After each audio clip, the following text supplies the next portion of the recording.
Good afternoon, everybody. Welcome to today's coffee event. My name's Ian Fido. I'm one of the training and development managers. With me today, we have Christlow. Good afternoon, Chris. Good afternoon, Ian.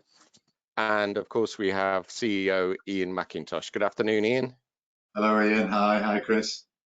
Hello, Ian. Hello. So this is your panel for today. There's loads of questions coming in. I can see everybody's already started to feel their way around the system. Apologies, everybody. We were having so many people trying to join in today that we allowed a few minutes extra to try and give time for as many attendees as possible to get registered and to join the webinar. People were signing up right at the last minute. So apologies for our late delay in starting, but it was so that we could allow enough time for everybody to join and get on board. So just a couple of quick things for you. If this is your first time to go to webinar, you may not be familiar with how it works. So there is the ability for you to send in questions. You may on your control panel need to click on the speech bubble. This is what it would look like on a PC, Apple Mac format, that kind of thing, laptop view. So you'd have to click on the speech bubble. When you've done that, then what you'll find is that the screen slightly changes. You get a slightly larger box where you can enter your question. And then when you've entered your question, don't forget to press the send button to pass it through.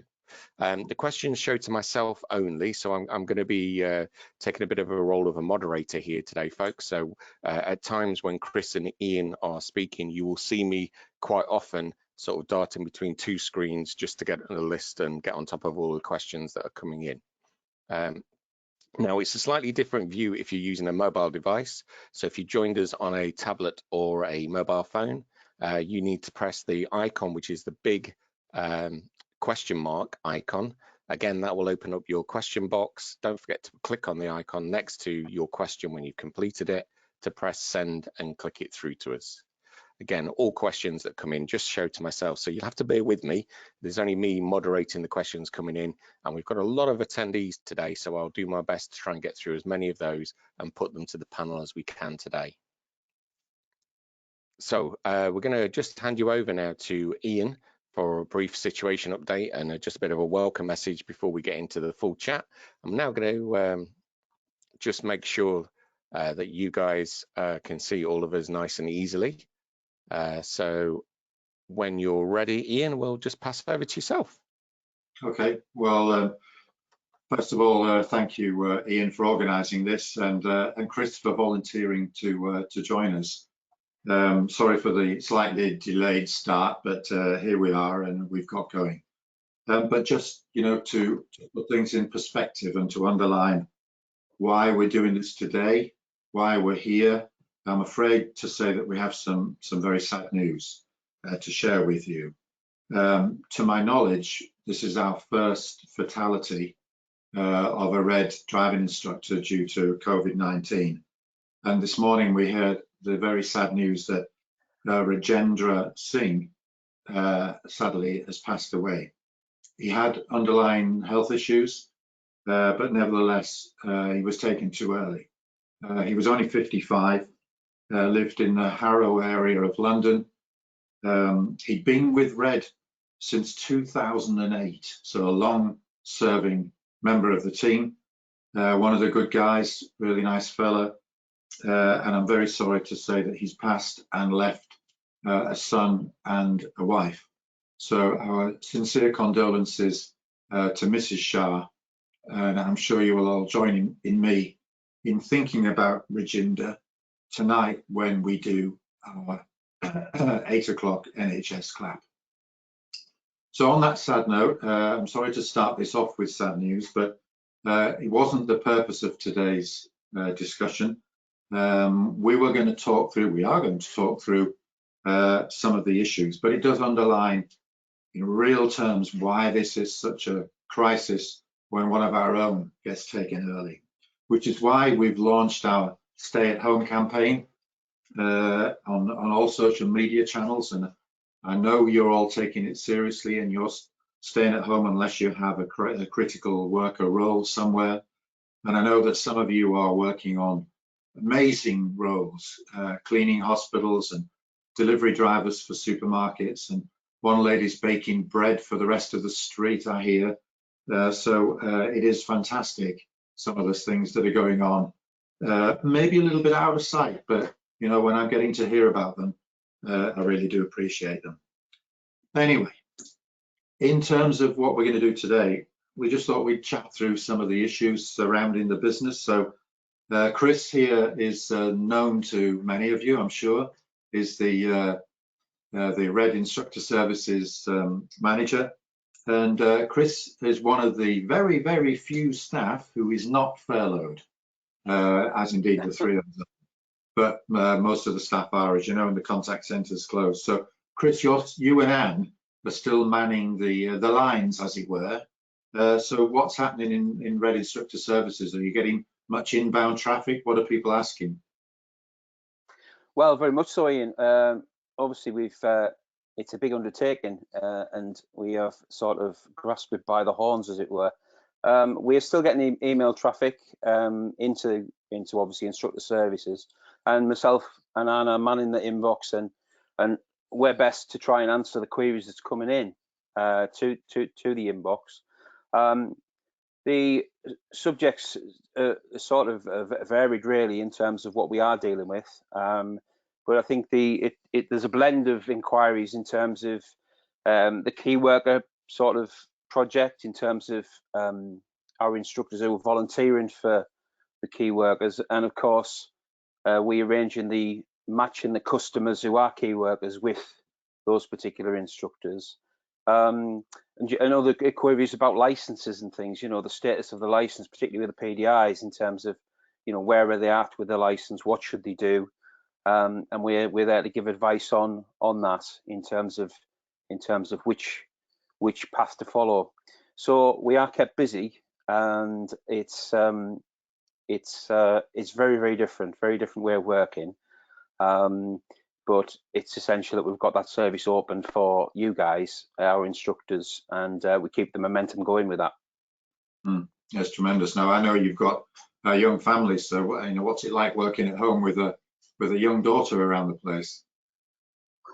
Well, as you can probably imagine, teenagers, and it's sort of, they get out of bed when they feel like it, and then they put the music on, and you know, you've got to get deal with the interruptions that way, you know. But it's not too bad. It's just that you tend to get found jobs while you're around the house as well. Yeah. So it's like the wife who's paint this, paint that, paint the other. I'm sure some of the guys out there who are watching will be in the same boat. You know, your garden fence has probably never looked as good. Your front door, your back door, whatever. You know, so I think we're all catching up on the little jobs that we perhaps have just been putting off. Yeah. So there is a lot of activity going on that side of things. It just keeps everybody mind occupied, I guess. You know, but I'm trying to push back as much as I can on them jobs. You get what I mean? So, but yeah, it is a very different way of working, Ian, and you know, it's for those of us who aren't used to being at home. I think some days are a bit up, some days are a bit down in terms of how you're feeling about things, but it's certainly different, and it's something that I don't think we'll ever get used to. But you know, he's to the day when we can get back to normality and get some sense of normality back. You know, but for the meantime, this is where we are. Well, in terms of getting back to normal, of course, one of the things that is starting today, I believe, is that the Oxford University trials on the vaccine that they've developed starting, and it's as I understand it, there's half the people are taking a vaccine for COVID, and half are taking it for meningitis. Have you heard about this, Chris? What are your thoughts on that?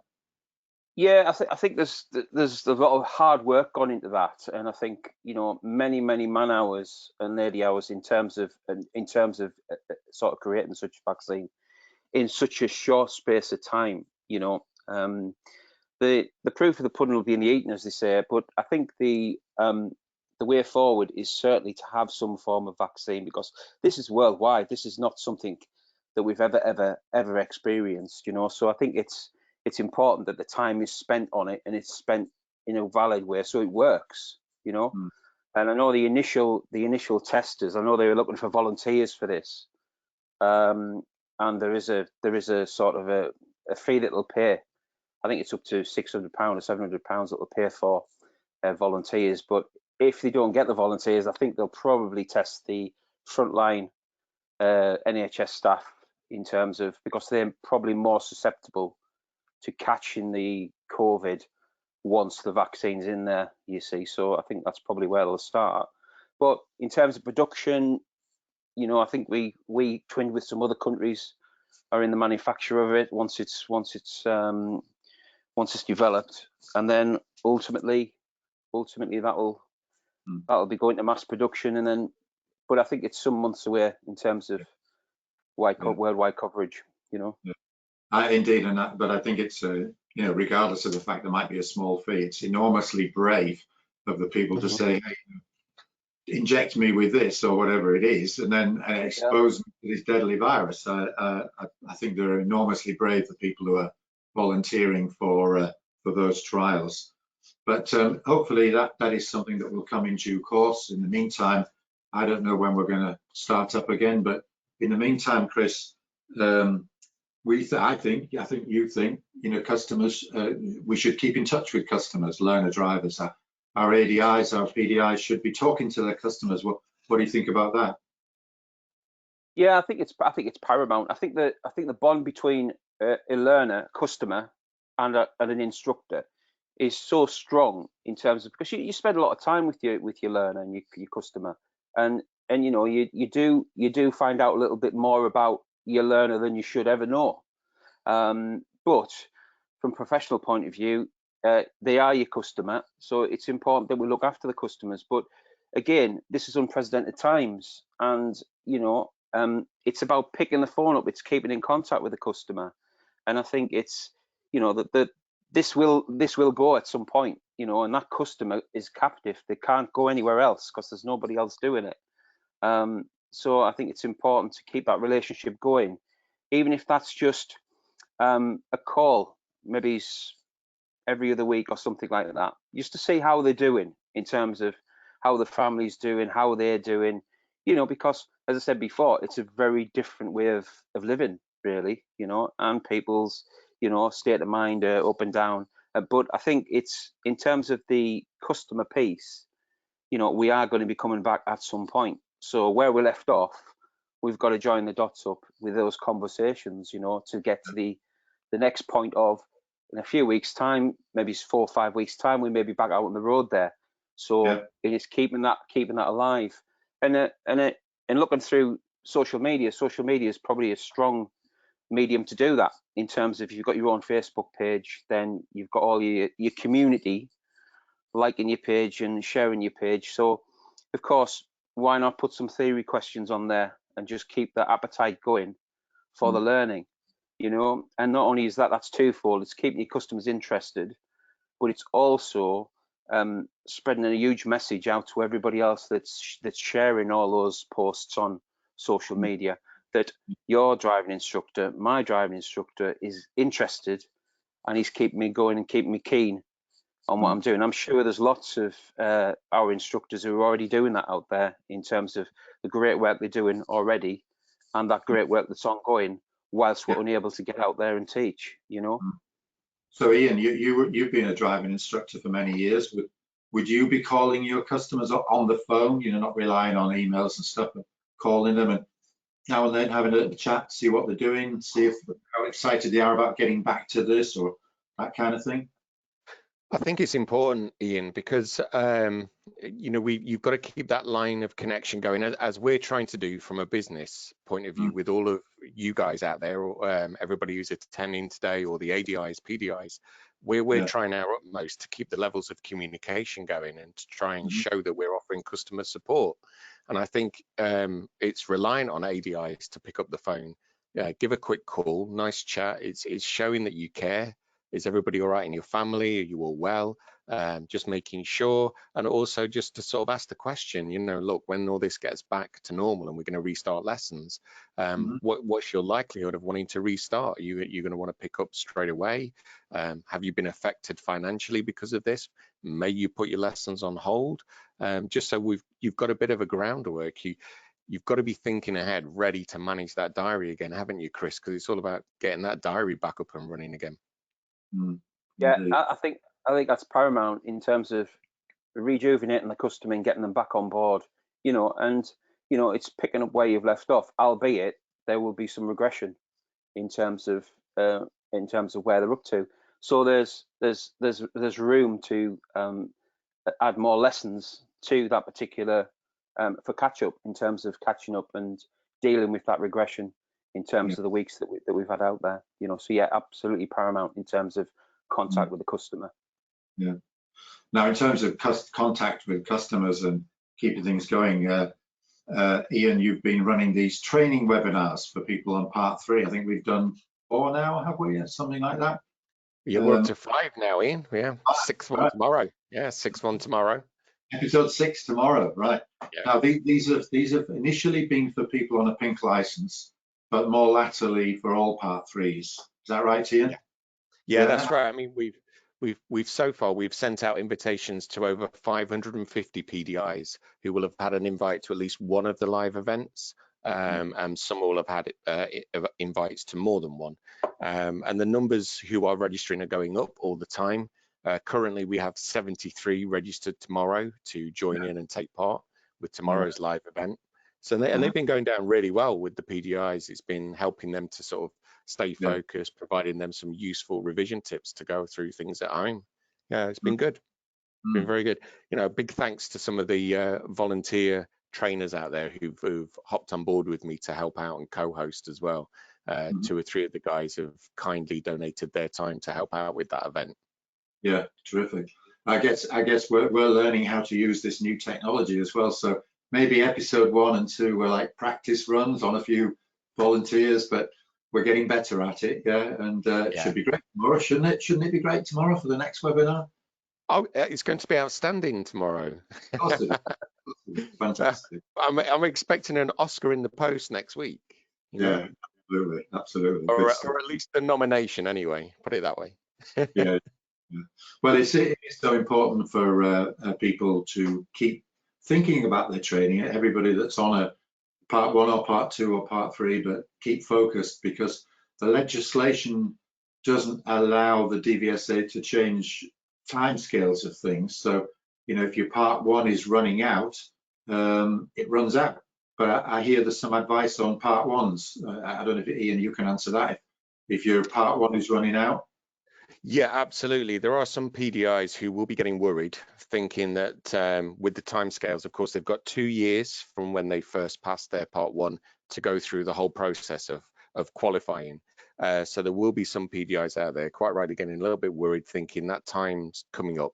So if your part 1 is about to expire, so really important, you check the date of it. If it's about to expire, and you are on part 3 and you are able to at least put an application in for a part 3 test, then you should get that application in. You need to send it in via email, and it goes to the PADI at Gov address, which I've included as part of a handout today actually, but it's the PADI address at the DVSA, and you just need to make sure you've got your actual application in to say on that email, my part 1 is running out and I want to make you aware that I want to apply for my part 3 test. You won't be able to apply for a part 3 test at the moment, but you do need at least to get that email notification into them. Okay, good stuff. Well, on a different subject then, Ian, today I believe the government in the briefing at 5 o'clock tonight is going to be a discussion about the issue of masks.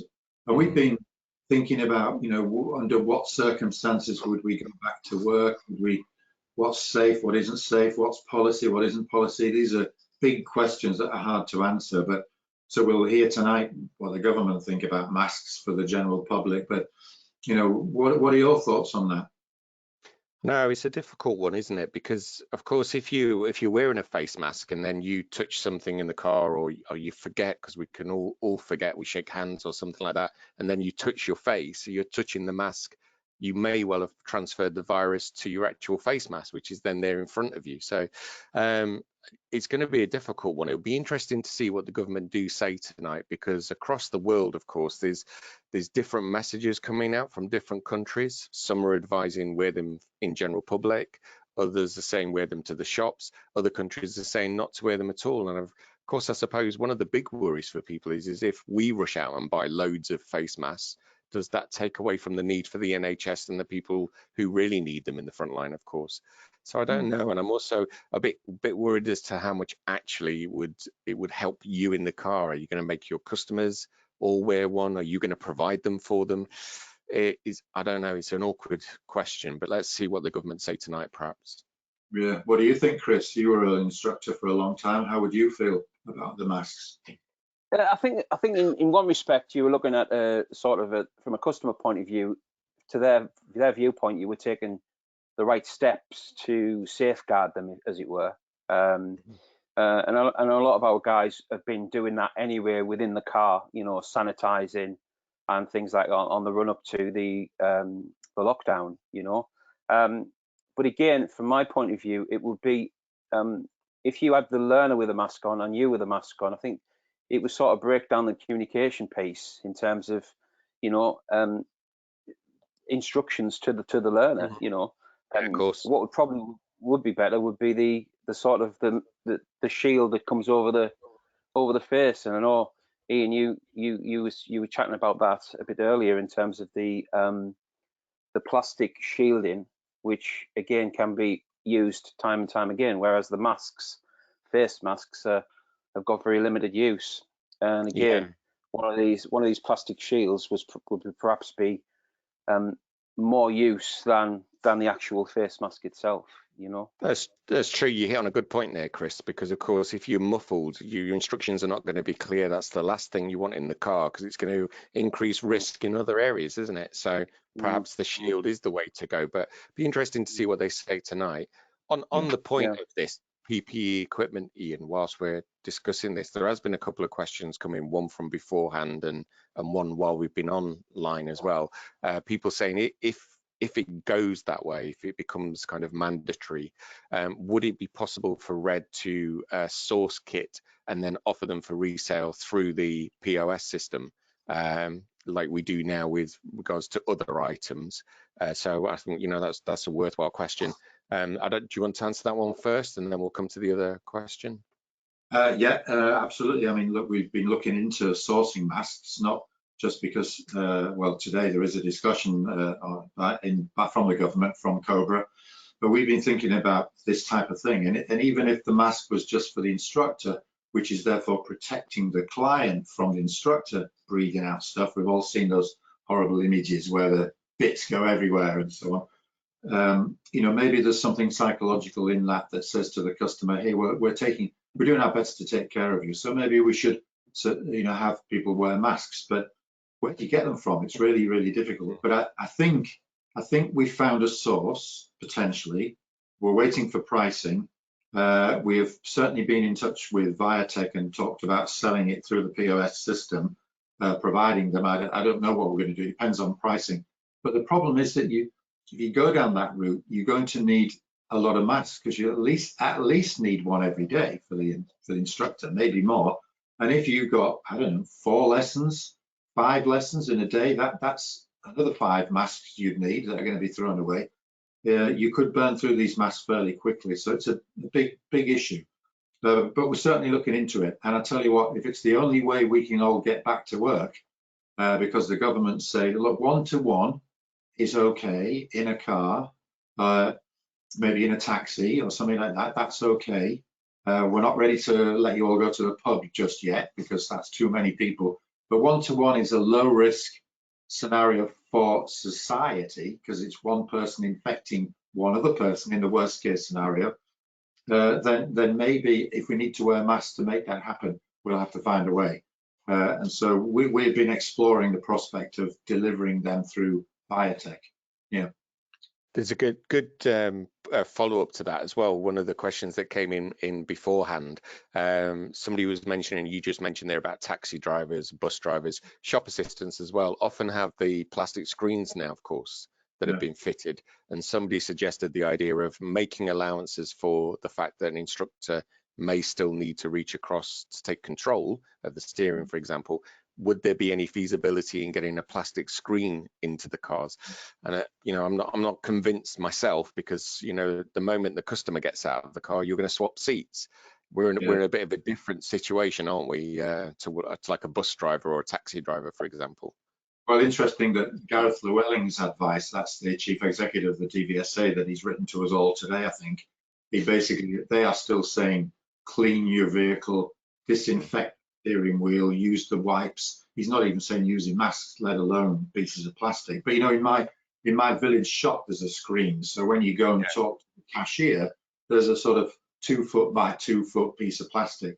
And maybe for that 5 seconds, 10 seconds, 30 seconds where you're dealing face to face, maybe there's some sense in that, and it gives the shopkeeper at least a sense of security. But for us, for instructors, it would be 2 hours in the car, and even if there was a bit of plastic here, all that air and that germs and whatever are going both ways around that piece of plastic, because it couldn't be a complete sealed in thing. It would have to fit every model of car. You can imagine the dilemma and the complexity of making that happen. So whilst it's not a bad idea, I think when you start thinking about the practicalities and what you'd actually achieve with that, it's probably not the solution. Masks, I'm curious to see what they say tonight, but I would say if we have to do that to get back to work, I would certainly support the mask idea. Yeah. What do you think, Chris? What do you think about the plastic screen?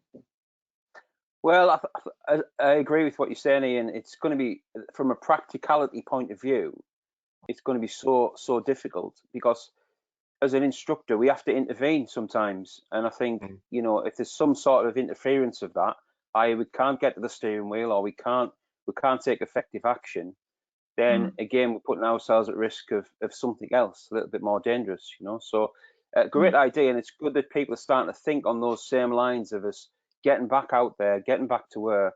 And it's good ideas, but when you start thinking about the practicalities of it, it does become complex. And with the wide range of vehicles that some of our brand instructors have, you know, the practicalities can get very difficult on that score, you know. So yeah, and it's great. Yeah, and I've always argued, as you guys know, that in the business we need to be able to do a national message, and that is that Red does this or Red does that. It can't be, you know, Fred does it over there, but Jane doesn't do it over here. You know, it's got to be a national product. So if we were to say every car's got a divider and we promoted that, we'd need to have done it for everybody. You know, that's difficult. Yeah. I could imagine a scenario where we say, if you're getting in the car with Red in the post-lockdown era, but there's still some restrictions, Red instructors will wear a mask or provide you with a mask, because we could probably make that happen as the capacity for mask production builds up. You know, we're talking a few weeks away yet, so that's a possibility. But you know, I'd prefer to use marketing messages to that learner community that this is what Red is doing, not some are and some aren't, and so on. So we'll see on that one. So in terms of getting back to work or making all this happen, it's still some way off. Who knows when? We're still very much promoting the concept of stay at home. All fees are suspended, as we know. That's not easy for Red. We've still got a lot of overheads, but it is what it is. And lots of other businesses, not just in this industry, but in many industries are suffering, as we all know. But the most important thing is the health and the safety, as we've just seen with one of our dear colleagues passing overnight. But I think we will get back to work eventually, and we need to think a little bit about how we're going to do that. So I think by now, well, I know the red line's gone out with the survey questions, and those you may not have all had a chance to read it. Have you guys had a chance to see that yet? Have you seen the red line that just came out an hour ago? Yeah, I had a quick look at the survey to see the questions. It looks good and quite straightforward, isn't it, as well, to give your answers and everything. Well, what we're trying to do is build up a picture of what everyone's thinking. You know, would this work for you? Would that work for you? Because all of that thinking, you know, this is a collective in the sense that everybody's idea is valuable. What do people think? So that's why I think there's a space on that form to anything else you want to say, and try and get some feedback from everybody who is on out there in the real world, potentially in the not too distant future, teaching people. What do you think? What would you do? Under what circumstances would you do this?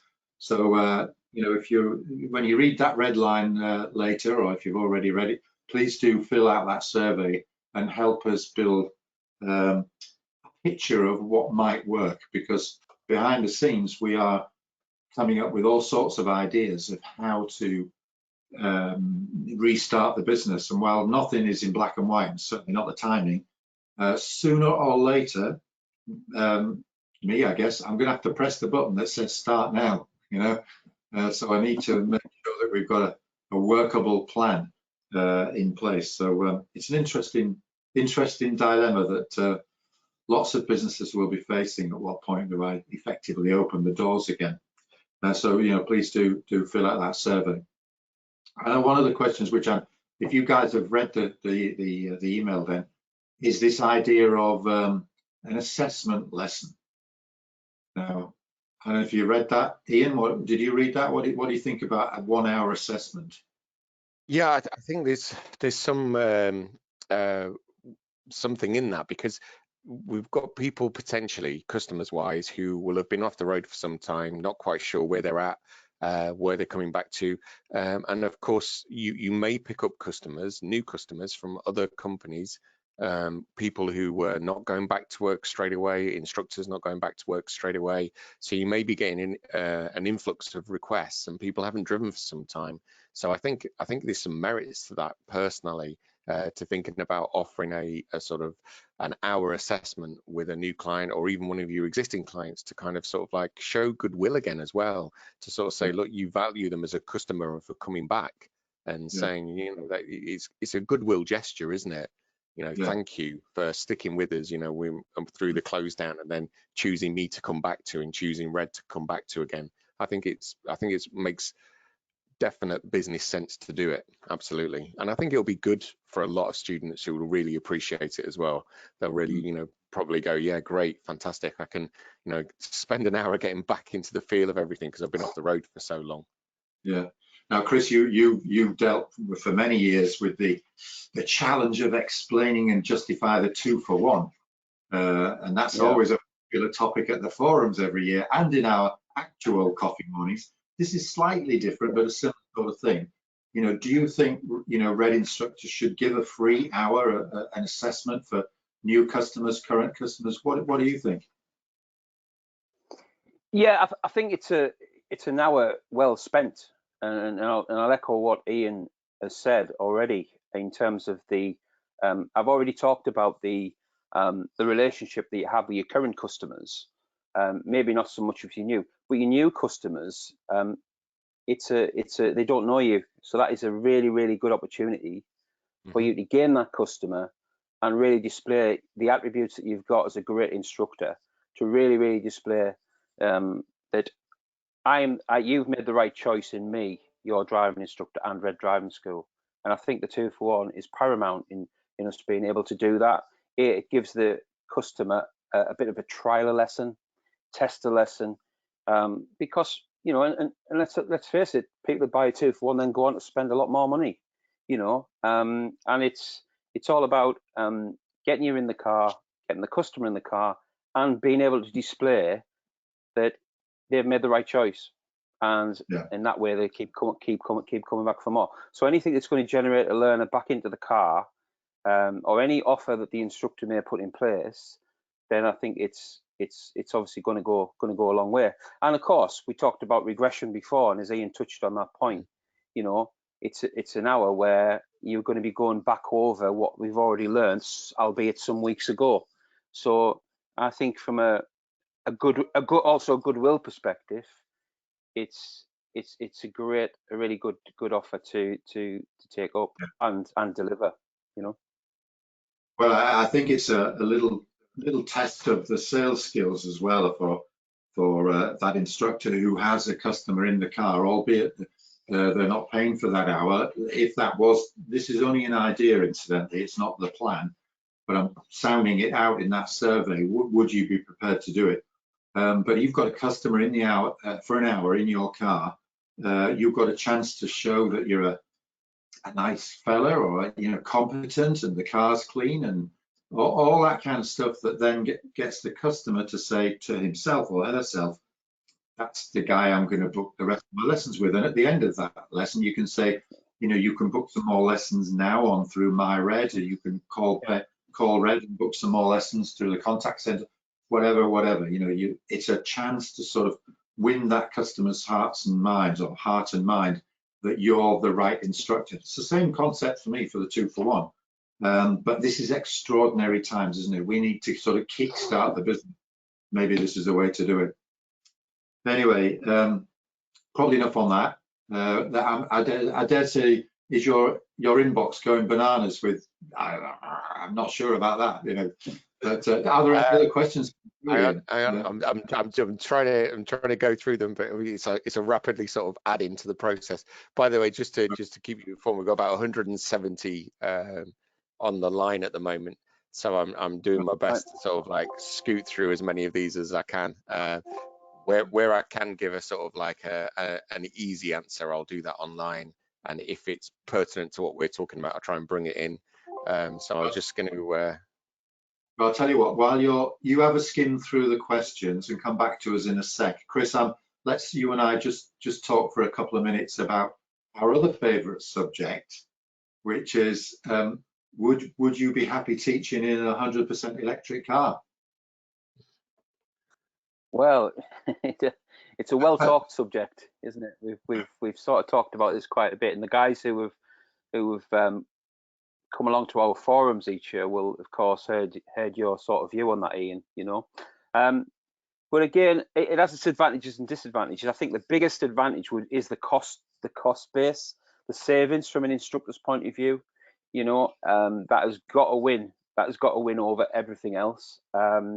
However, the practicalities are just simply not there yet in terms of the infrastructure for charging, the time it takes to charge the vehicle, so and how long does that last? What is the range of the vehicle, and then it's going to take a different sort of mindset in terms of planning, being able to plan your lessons around that in terms of where do I go to next? Where's the next charging point? How much time do I have to allow for that? So total electric, it's the way forward. However, I think it's a little bit far in the future. Maybe the hybrid, and a few of our instructors I know has hybrid vehicles. Maybe that's the step up to that. But again, I think there's only automatics with the hybrid vehicles. But I don't think there's a manual option in it, unless you know anything different on that one. I think there is the Suzuki Swift hybrid has a manual gear change, but there's no clutch. And I think, yeah. I've researched that a little bit, Ian. To have a think about that one, yes, because it intrigued me after we had a brief talk about that earlier, and I got intrigued by thinking about that. That Suzuki Smart Hybrid is actually what's called a mild hybrid, so it still has a clutch. The electric motor is actually in support of the battery and shares the work of the battery, and does away with the car's alternator. So it is still a full license for driving that vehicle, because it's a clutch involved and it's full manual. So you get a manual license if you pass your testing. All right. Yeah. Right. And it's supposed to offer improved fuel economy and reduce CO2 emissions. On the website gives maybe about 5 miles to the gallon extra, apparently, with where it makes its benefits from the stopping and starting. That's where it seems to kick in the additional electric and help out. But it's not like a pure hybrid. It's called a mild hybrid. Okay. Well, we don't have any plans to move to Suzuki Swift before anybody starts asking another question. We're quite happy with Renault Clio. Renault has been remarkably reliable. I know I'm going to get some flack for this, but you think back over the last 10 years, we used Vauxhall Corsas. Oh, we had trouble with them. Then we thought the Mini was great, and well, we had a lot of trouble with them. And now we've got Clios, and the only problem we seem to get is that the seats stain. I don't really know what that's about, but you know, that's the only problem. It's not bad, is it? It's not bad. But you know, in all seriousness, the Renault Clio has been reliable relative to the other cars we've used. And that's the most important thing. And for an instructor, you know, a reliable car. And I understand that Renault are bringing out a Clio hybrid similar to the Suzuki, so presumably with a gear shifter and a clutch and some sort of electric component to the motor. I've got a feeling they're going to be expensive to lease, but you know, when we have put our name down for a test drive, even when one ever comes out, so we'll see what happens with that one. So Ian, come back to you. Any questions before we start wrapping up? Right, yes. So there was a good point about the, well, a couple of points actually coming in about the 2-for-1 offer. First one was a kind of a bit more of a technical thing, in favor of it, but how would it work on the portal? Because apparently there's no, excuse my ignorance, I'm not really a portal person. Apparently there's no way to put just a free hour in. Would it be, is there a way that you could create a 2-hour lesson, charge for one, but give the other one free? Would it work in a similar way to the 2-for-1, for example? Who's asking that question? Our IT department. They always come up with reasons why things can't be done. Sorry, Chris, if you're watching. But no, in all seriousness, we haven't got that far with the thinking in that sense. We're just thinking, you know, I reckon we're at least 4 weeks away from starting up, maybe 6. But we're exploring ideas, and one of them, you know, one of the guys said, well, what do you think about a 1-hour free assessment? You think people would go for that? Customers, I mean. And then you think, well, would our instructors, how would they feel about it? So, you know, we haven't thought through the mechanics of how we do it. It's just conceptually, is it a good way to re-engage with the public and get people in the car so you can sell them the idea you're the right instructor? But I know we'll figure it out yeah, systematically somehow when we get to that point, if indeed we go for it. And then some other comments saying in favor, but again, then trying to sort of ask, well, given that it might be a slow restart, would the franchise fees be incremental when things start back, or would they be expected to pay full franchise straight away? Well, again, nothing is written in stone, just so, you know, don't say, show me this video clip in 4 weeks time and say, but you said these are just ideas, yeah?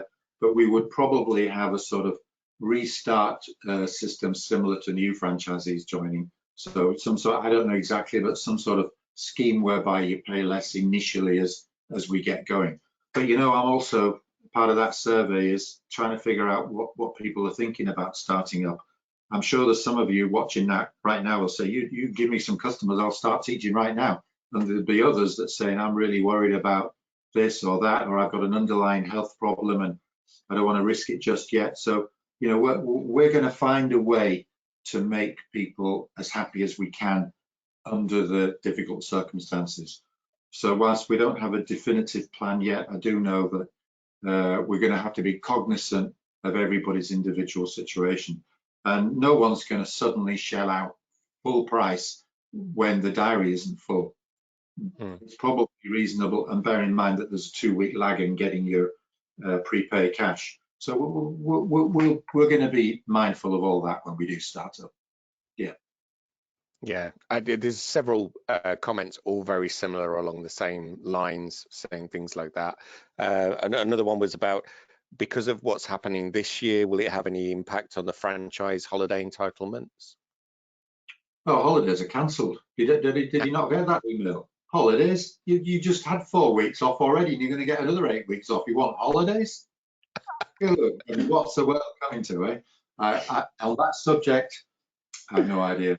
Maybe that's something to discuss at the forums when we finally do them in September or October. But I would have thought people have been bored witless by now and can't wait to get back to work, not be thinking about the holidays. But anyway, each to their own.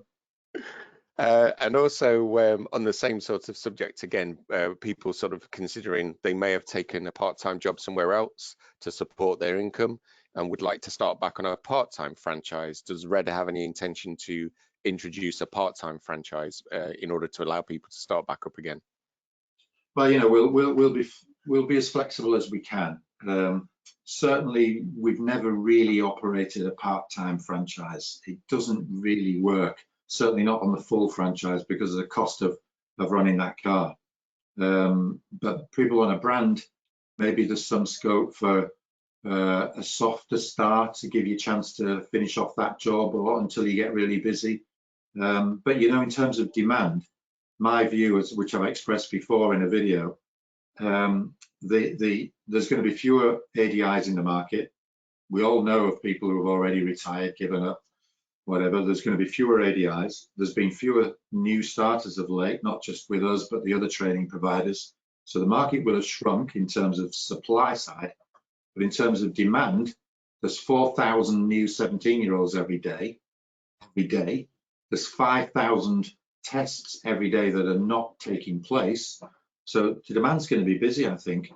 My job, our job as a management team is to make sure that we get our fair share of all that pent-up demand. So I'm hoping that we're going to make people fairly busy. And while part-time and hedge your bets and still work at Waitrose or Tesco's sounds good, it might be very practical to go back to a full-time teaching role. But as again, and Riz, I'm sorry, Chris, but you and Anne and the team are going to have their hands full dealing with all these individual requests. But we're going to try and be as helpful as we can to meet people's aspirations in that respect. Okay. Yes, and just going back to something from an earlier point when we were talking about communication and helping customers to get back started again, people were just wanting a bit of a general update about the app. They knew that the Progress Record Card app was under trial before all of this happened, and we had intentions to launch, and they just wondered if that might be a good time to launch at the same time as we launch the business back out again. Well, it's an interesting one because the launch date was April the 14th. We'd done trials with about a dozen instructors who had each tested it with 5 or 6 customers to iron out all the bugs, and it was all ready to work perfectly, and we were ready to go, and we were going to launch on April the 14th. We aren't, we passed that date, of course, and it's slightly difficult to launch an app like that when there's no lessons going on. So there were 2 schools of thought. One was, well, let's launch it anyway, and it will give customers and instructors, you can get their phone and start playing with it, and does this work, and how does that work, and it's something to do while we're all self-isolating at home.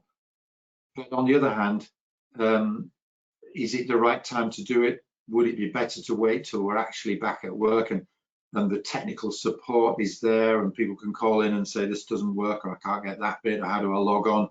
Bearing in mind there's only a handful of us working. Obviously we didn't go with it. I don't know if this goes on for a lot longer, maybe we launch it. It's all developed, it's ready to go. But we chose not to launch it on April the 14th, obviously, but it is terrific. It's really, really good. And I don't know, maybe we reconsider that one at our next internal management meeting. And I think that brings us roughly up to date, but I'm working still down the list. So I might have some more in a minute, but I think we're roughly up to date and covered most of ones to bring in. So far, so good. Can I just chat? It's something I mentioned earlier about the key worker stuff that we customers that we are dealing with at the moment. And a funny story, obviously, both myself and my colleague Anna are looking at the customer service inbox and Facebook, of course, and all the channels where we can have members of the public talking to us about various things. And one of the things that has come up is that somebody was videoing out of their window one of our instructors who was delivering a lesson to a key worker, and you could hear the sound in the background, and they were saying, "Oh, I've got him, yep, he's definitely shouldn't be teaching." And I think somebody in the background was shouting, there's a lockdown, you know. And then at that point, the child in the background must have fallen off the table or the chair or whatever they were on, and they were crying their eyes out. But this relentless person was keen to get the shot. She continued to film our car, then went downstairs, took some more photographs. And I had the mind to say, do I type, this is a key worker, and by the way, how's your child? But, you know, but again, what the point I'm trying to make is it's everybody's perception of who key workers are in terms of the, you know, a lot of people think it's just doctors and nurses, but, you know, delivery services, etc., people who work in retail, you know, are all key workers. So I just thought that was a little funny story to sort of let you guys know into, you know. But it's people who are delivering key workers, I think it's really great in terms of delivering essential lessons to those guys. And it's sort of keeping up the service and the tests going on that side of things, you know. But yeah, and that's off to those guys that are delivering those lessons. Yeah. Indeed, and it was mentioned in Gareth Llewellyn's email today about key workers and clarifying that the government are supportive, the DVSA are supportive. You can book a test. There are a number of examiners who are still working to deliver those tests for key workers. But that's the social media drama, isn't it? That you get that person criticizing the driving instructor, the driving school, completely wrongly, which is a good reminder that there's a lot of rubbish out there on social media. The World Health Organization have a page on their website called the Myth Buster, and it tells you about all the crazy stuff that people think will cure COVID-19. You know, from drink lots of water to microwave your mail because the mail's got covered in bugs. There's all sorts of crazy stuff. So, you know, don't believe. If you disbelieve nearly everything you read on social media, you won't be far wrong. And that reminds me, any specific questions about this industry, about cars, about licensing, about how to do stuff, then training support is still working, and you can email them. And of course, Red Instructor Services are still working, and you can email them. So please call on us. That's what we're there for. Ask us. We'll give you, as best we can, on stuff that's real. We'll give you a real answer. It won't be some made-up story about microwaving your progress log card or something. That's not going to help, you know. Anyway, I'm conscious of time. I think we've certainly done the 45 minutes we scheduled. Tonight is the NHS clap for heroes. So please think of Rajendra Shah while you're doing that tonight, our lost colleague. But hats off to everybody in those critical roles, from NHS to everybody that's helping to keep society alive and keeping essential services running. I'm sure we all do appreciate that. So unless there's anything else from either of you guys, Chris, anything from you? No, I think we've covered quite a bit there today, and it's just a message to everybody to stay safe. We will be back soon, and it's keeping everything alive in terms of the customer contact, and we'll try our best to keep in touch with you guys. Yeah, Ian, anything from you? I think it's the same message, really, isn't it? You know, we've all got to stay safe. But one thing I would encourage all instructors, not just those on Part 3 training or validation, to do is to really use this time wisely. Think about how you can improve your own skills. What practicing can you be doing at home? Have a look at the toolkit that you've got available. Look at your lesson plans again. Really think about using the time wisely while you can, and being the best prepared instructor you can be. So when you do get back out there again, people want to be with you. They want to have their lessons with you because you used the time well and came back out really well and prepared for this. Yeah. Okay. Well, guys, Ian, Chris, thank you very much for joining me today and having a chat. I've always really enjoyed the coffee mornings. We've done them all over the country and met lots and lots of people. And it's about now where we'd be saying, can we have another coffee? Can somebody go to the bar and get some more coffee? So mine's gone cold. So it's probably time to call it a day. So thanks very much. Best wishes to everybody, and stay safe. We'll speak to you again soon. Yep. Cheers. Thanks, guys, and to everybody on the Cheers. line. Thank you very much. And don't worry, if I didn't get to your question, you will get an answer following the session. We do keep a record of all the questions that came in. And if I've missed something important, I will make sure that we get back to you via email or it gets passed on to the relevant person. So thanks very much. Thanks, Ian, and thanks, Chris. Thank you. Bye-bye. Thank you. Bye-bye. Bye. Bye all.